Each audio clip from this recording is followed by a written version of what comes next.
bogged down in Bogotá.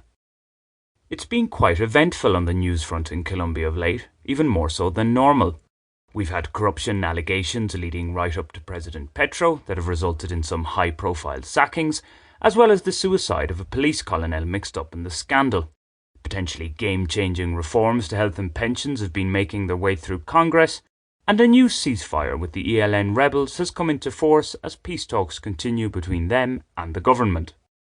Outside of grubby politics, the finding of 4 children lost for 40 days in the Amazon jungle after the plane they were in crashed made headlines around the world. We like a good news story, after all. The children, though, do have to deal with the turmoil of losing their mother in that tragedy. At other times during my more than 11-year stint based in Bogotá, such stories would have piqued my interest quite a bit, particularly in the guise of a reporter on the ground that I have occasionally been for a couple of foreign media. It is, however, hard to get too worked up about events over there when one's mind is preoccupied with personal issues that, by their very nature, are more pertinent. It's why I feel that adults who are sports fanatics, in terms of supporting players and teams, not in the actual playing of sports, must be in an overall comfortable life position. Or they are just a little immature, impressionable, and can't wean themselves off the opium high such voyeurism offers.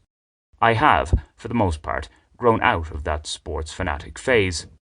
For example, should the Irish men's rugby team win the World Cup this year, I'll be very happy for them, but it's extremely unlikely to have any real bearing on my life, negative or positive. And surprising as this may be, the Irish players are most likely not concerned about the fate of yours truly. If I'm wrong on that, I'll happily take any financial support forthcoming. As for politics, well, a crisis in Colombia could have ramifications for me, so I should keep myself informed, and I do to a certain extent. As much as I live on the fringes here, something I explained in a previous story, I do have a Colombian bank account and some savings, so I want the peso to be as strong as possible.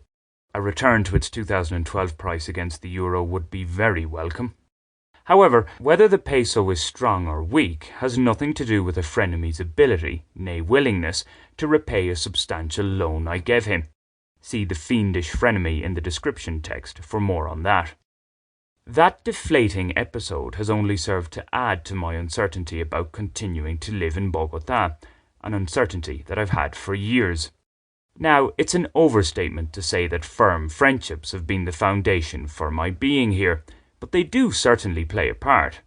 So the enfeebling of what I thought were robust relationships moves me closer to the exit door. I do think that leaving Bogotá, at least for a substantial period of time, would be good for both body and mind.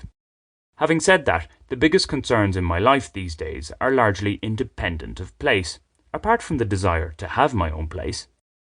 Regardless of where I am, there's always the headache of sourcing paid projects to keep in the black. If I was completely desperate, English teaching would be the fallback in these parts, as it has been before. But as I recently explained, I have little desire for that right now. Who knows, that feeling may change at some stage. All things considered, a considerable Bogotá break, a change of scenery, seems the smarter option.